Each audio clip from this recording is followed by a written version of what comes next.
So welcome to another episode of the Barron Report, where we talk about all things innovation in restaurant and hospitality. And today we're going to be exploring kind of an interesting idea around the idea of CBD and cannabis and how that's working its way into the culinary aspect of restaurant and hospitality. We'll do so today with Jamie Evans, who is the founder of the Herb Somm, a cannabis blog and lifestyle brand that is focused on the gourmet side of the cannabis industry. Jamie, welcome to the show. Hi, thank you for having me. I'm looking Yeah, forward to talking with you today. absolutely. All right. So when I discovered you, I thought, Mhm. first of all, the name Herb Somm just sounded so natural for Yeah. this type of role, which is, I would assume you're one of the pioneers in this area in terms of Mhm. applying CBD and cannabis applications to culinary. I'm kind of curious how you got started Yeah. in this whole thing. Yeah, so I have a long background in the wine industry. So I spent over a decade working with some of the best wineries, some of the best winemaking families from all around the world. And my passion for wine really began at a very young age. I was 18 years old when I went to Cal Poly, San Luis Obispo, to study wine and viticulture. So very early on, I just grew this appreciation for wine. But also back in those college days, I was experimenting with cannabis recreationally. And I can remember as I was taking these sensory aroma classes for wine, I can remember smelling those strains I was also experimenting with and thinking, gosh, like there's so many similar aromas and flavors. But back then, there really wasn't that much research about cannabis. So I never really kind of dove in until early 2017. I had witnessed a terrible car accident. And so I was just having a really tough time sleeping. And I turned to cannabis, but this time it was more intentionally. And I used cannabis as more of a medicinal product. So it really helped me sleep. I was relaxed and it really helped with my anxiety. And this is when I also discovered CBD, which was really a game changer for me. Hmm. So after just kind of seeing how cannabis helped benefit my life, I was like, wow, I know this is helping so many other people. So I later, this is a few weeks after I went to a women in weed conference in Oakland. And it was just so inspiring to see these female entrepreneurs speak about the industry and talk about the businesses that they were launching. And I just really felt like I belonged in this industry. So at that time, I didn't have any startup money, no capital to actually create a formal business. So I was like, I'm going to start a blog. And just tapping in from my wine background and my appreciation for the gourmet world, I figured I would kind of focus on the culinary side to cannabis. So this is when the Herb Somm was born. And it really just grew as a blog. And I would interview different chefs, different edible producers, and different cannabis brands to really learn about the industry. And then in March of 2018, I launched a event series working with different cannabis chefs to really educate people about how to consume edibles and cannabis cuisine safely and responsibly. So that's really how the Herb Somm has come to life. And I love to incorporate pairings with cannabis, which I know we'll explore later today. So Yeah. that's kind Well, of the Herb Somm in a nutshell. so I love the fact that you had a chance to kind of apply two aspects of your background in industry and your training, especially in as a Right. sommelier, because that's So I something have to that. correct you. So I'm not an actual former sommelier. I'm actually Okay. studying for my CSW exam, so the Certified Specialist of Wine. But I really wanted to play on the word like Herb Somm, Right. just for the appreciation of how cannabis can be incorporated into this elevated experience into the gourmet world, and really focus on these pairings. So I think that's Interesting. where the word plays in. Yeah. So you have a pairing guide where you pair wine and different strands of cannabis. Kind of Yes. curious how you're aligning the cannabis strands with certain variants of the wine aspect of it. How do you kind of put those two together? How do they make sense, I guess, in a pairing approach like Well, that? yeah, well, that's a great question. I think when you're thinking about wine and cannabis, there are so many similarities between the two. So you have everything from the growing practices to what the cannabis farmers are using to what the grape farmers are using, everywhere from down to the sense of terroir. So cannabis farmers are using this sense of terroir. And if you're new to the word terroir, it's a French term that means that the crop has a sense of place in practice. Right. So everything that's coming from the soil, the microclimate, the weather, the growing practices, these all play a really important role in that plant's well-being. And I know that anyone who knows wine, I mean, terroir has been romanticized in the wine world for many years, but the cannabis farmers also use the same thought process when they're growing cannabis. And all of these things kind of work together to form the aromas and flavors that are in cannabis, which actually come from terpenes. So terpenes are what my pairing guide is based upon. And I so see. terpenes... Okay. Yeah, so terpenes are the organic compounds that give cannabis all of its wonderful aromas and flavors that you perceive. So when you're smelling these different strains, you're actually smelling the terpene profiles that are in there. Interesting. Okay. Yeah, and it's pretty interesting because terpenes aren't just found in cannabis. So you can find terpenes in different herbs and spices and flowers, and wine has terpenes too.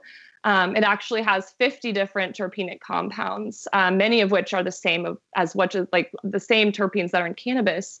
So it really makes sense that you can pair the two based on those aromas and flavors. Yeah. Have you had many of these pairings and tastings done yet, or is that kind of how your business model works, where you're actually bringing these kind of pairings together for? Whether is it direct with guests or is it with some retail operations there in California? Yeah, so most of my events are private events. And so I love to have wine and cannabis together and demonstrate that you can pair the two side by side. So I actually do educational sessions as well, where you could set up like a formal tasting almost. So if you think of like a tasting mat and you have a flight of wine, right. I'll go ahead and pair different strains with each wine, and then we'll kind of go through each pairing. And it's just pretty amazing when you're smelling the two, because there are so many similar aromas and flavors. And I love comparing cannabis to wine because wine is something that people are so familiar with. And so when you equate it to cannabis, it's kind of like this light bulb goes off and people are like, wow, cannabis is also this complex thing. Very similar to wine. Yeah, absolutely. So is these tastings or pairings, are you using an edible product or is it straight from the actual organic, the herb itself? So it's actually flower, and I have a good example here. All right. So this is California grown Utopia. Utopia Farms. This is a Clementine strain. And so what I'll actually do in these pairings is if you open the jar of the cannabis, you can actually stick your nose inside. It's like almost like evaluating a wine. So you want to take like several breaths in and smell all the layers that are in there. I can't quite get the aroma yet. Can you kind of maybe bring it through just a little bit? Yeah, so Clementine, this is a strain, tangy and a lemon skunk strain. So it's a combination of both of these. So Clementine, it has a strong terpene profile of limonene. So you're going to smell a lot of orange and citrus and grapefruit. So I would probably pair a white wine with that. Exactly. Yeah, you got it. Okay. Exactly.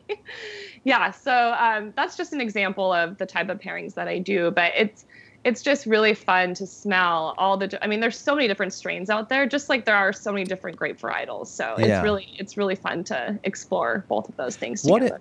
I'm kind of curious, what has been some of the responses of your customers or your guests? I'm kind of curious, because this is essentially kind of bringing out an entire new cottage industry, potentially especially as the cannabis wave, green wave takes across the U.S. here as more and more states start to legalize. I'm kind of curious, what has been the response by the guests themselves? I think the guests are just really curious. And a lot of the people that are coming to my events, they want to learn more about cannabis. And I think that really incorporates learning about where cannabis comes from, what growing practices are used, and why does cannabis smell this way? So they're coming to learn, and they love wine, they love good food, they love cannabis. So all the people that are coming to these events, they're really kind of I call them the canna curious. But they also have this fascination with the culinary side to cannabis as well. Very interesting. All right, so let's break into some of the trends. So cannabis is at the top of everyone's trends reports for 2019. We're seeing it here at Yes. Foodable Labs in our own reports around CBD-infused products. Yeah. According to a report by ArcView Market Research and Yeah. BDS Analytics, edible sales are on track to reach more than 4.1 billion by 2022. So 4.1 billion, obviously that is a fraction of the overall food Right. service market, but that's still a very large category for such a brand new product that's still not necessarily legal in many states. Kind of Right. your take first before we get too far into that. Let's talk a little bit about CBD and kind of the origin of where it comes from and how that can be implemented into something that would kind of veer off into the culinary side. Right. So I think the important thing about CBD is it can be derived from two different things. So I think there's a lot of confusion out there about where it comes from. So I just want to kind of touch on Sure. a few things, a few like CBD 101 things. So CBD can be derived from both cannabis and hemp. So CBD that's derived from cannabis, it really offers like probably the best medicinal benefits that you can get because cannabis has terpenes. And terpenes, not only do they provide all these wonderful aromas and flavors, but they also provide many different therapeutic benefits. So when you're actually getting CBD from cannabis, you're accessing the terpenes that are in there as well as the secondary cannabinoids. And so these things are interacting together, which is creating what they call the entourage effect, which is really the best way you can receive cannabis medicine, I think. But most people in the US are seeing hemp-derived CBD. And while hemp-derived CBD, it does offer many therapeutic benefits as well, it just doesn't have as many terpenes and cannabinoids as cannabis does. So I think in order to receive the best healing benefits from hemp-derived CBD, you really have to find a reliable resource. Yeah, absolutely. So it's just really important to know like where your hemp is coming from. Not all hemp oil is created equal. So it's really important to find someone where you know what growing practices that they're using, what manufacturing, what they're doing behind the scenes, because there's so many industrial hemp companies right now that are using things that are largely suspect. So like I always say, just know your product from soil to bottle. And then also we're seeing this, there's kind of like a whole, I know we're going to get to the hurdles later today, but there's this hurdle about like packaging and how a lot of the CBD brands, there's just some problems right now of really not labeling your product correctly. So if you're seeing a product that says hemp seed oil, which is different than hemp oil, but hemp seed oil does not contain, this broad spectrum of CBD. So you just really have to be careful and understand what product you're buying. And I think over the next couple of years, we're just going to see the rise of these legitimate, real CBD brands. And then we'll probably just see the fall of the brands that are just pumping out this like fake information. Yeah. Yeah. Well, and I think, when you look at the market as it is today, because this is obviously the infancy of our industry, this is a really important education period, just like any new product that hits the market. Understanding that, especially when you're getting into food consumption items, becomes a really big deal. So I'm so glad that you're doing this. I hope more and more people are out there, really getting into the study of understanding how this can be implemented. Curious on if you were talking to chefs today that obviously they've got wine on their list, they are looking for new innovative ways to kind of implement concepts around their menu, and if CBD infused products, which we are already seeing quite a bit in the CPG area, meaning consumer packaged goods, kind of curious, how would you approach a restaurant operator and in the sense of what would they look for in to try to integrate something maybe into a menu? Into a menu? Well, definitely, like I said before, you want to find a reliable resource. So a really good product. Actually, there is a really good product I work with right now, and it's an infused olive oil called Potawee. So they actually create a CBD oil that many people are purchasing from the restaurant side. and trying to incorporate in their menu. So I think it all comes down to finding a good product that tastes really good, and finding a product that doesn't taste green, because many people, they want to try cannabis, but maybe they don't really want to taste the flavor so much. So I think it kind of goes hand in hand with that. Yeah.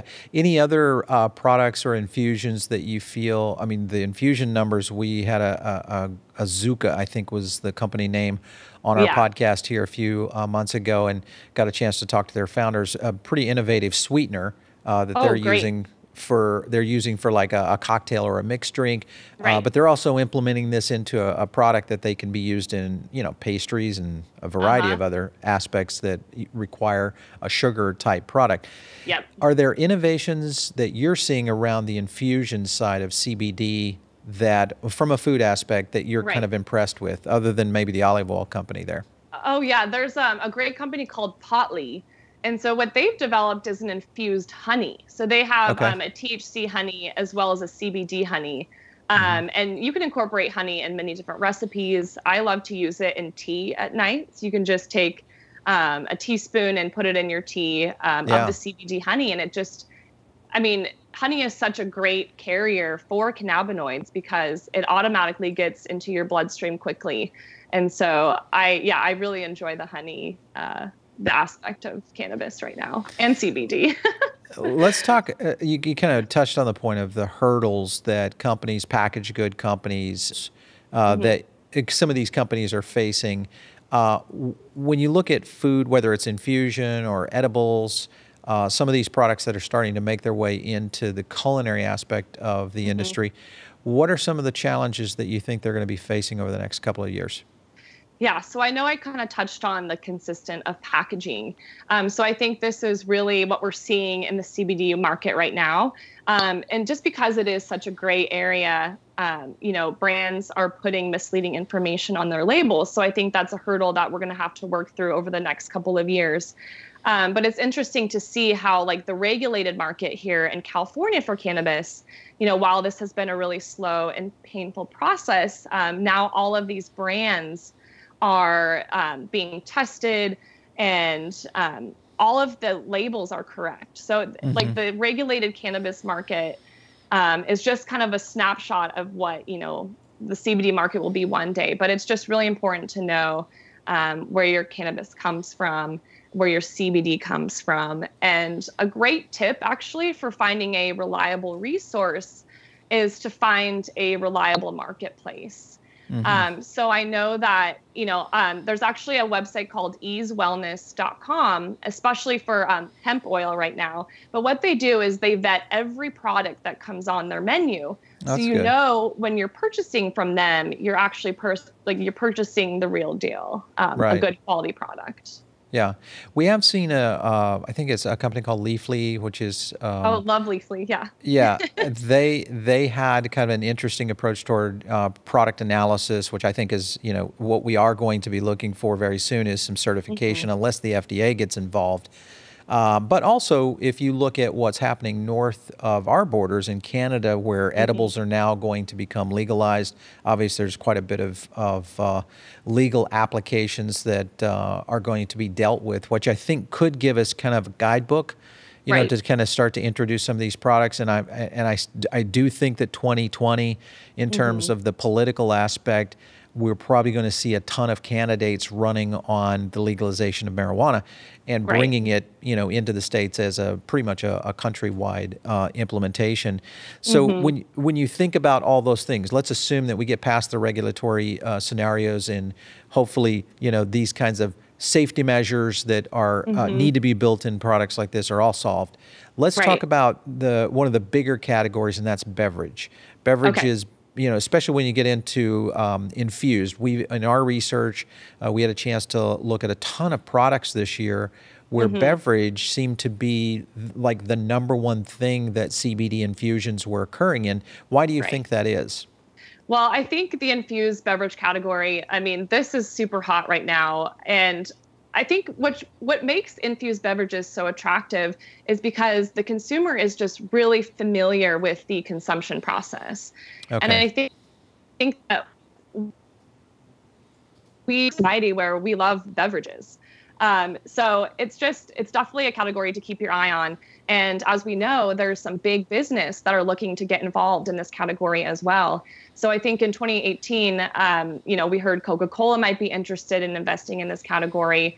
Constellation Brands, they invested billions of dollars up in Canada with Canopy Growth to really grow this category as well. So I think once they kind of made that decision to invest, other companies feel more comfortable getting involved.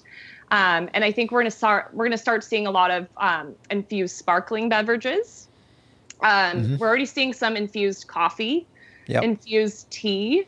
And this is kind of one of the newest innovation products that I've seen, but it's actually, you can buy this packet of, it's an infused beverage mix. So what you do is you simply open the packet and you pour the mix into your favorite drink or your favorite water. And so you're basically just creating it that way, which is so simple.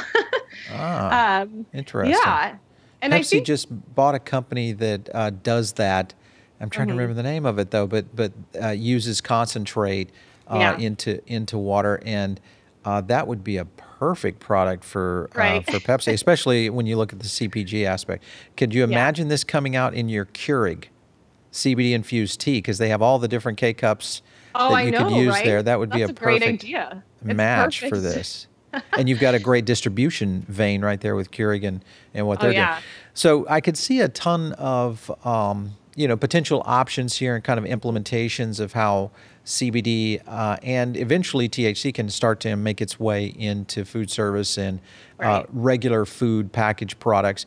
Kind of curious, when you look at where we are as a society here in the U.S., obviously California being a little bit different in the sense that you and Colorado have pretty much got this legalized.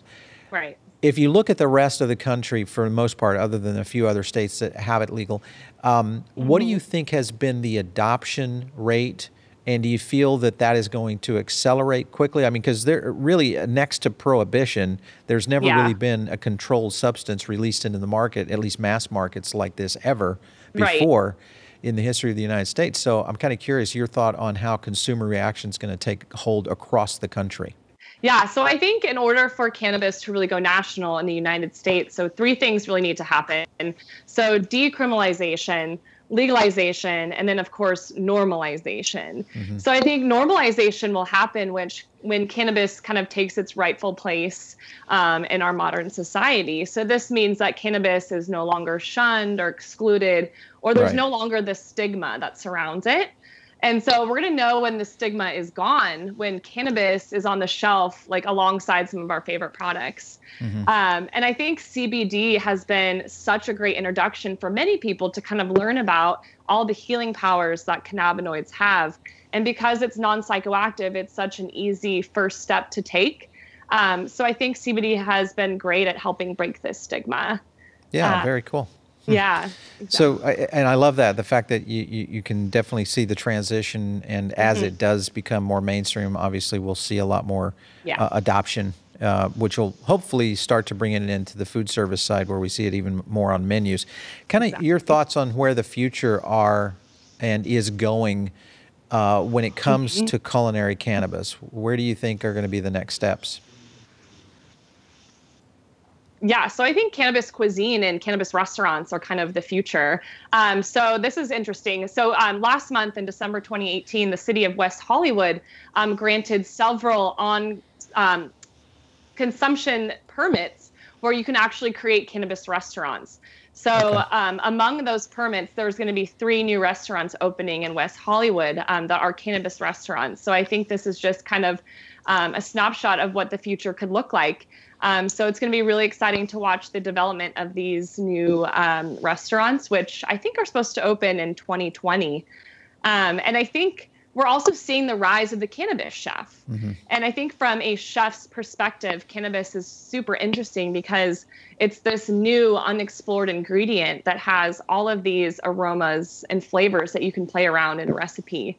But also it's kind of I think chefs love the challenge of it too, because you really have to know how to dose safely, responsibly, and accurately. So I think a lot of the chefs that I know, they love like becoming the master of cooking with cannabis.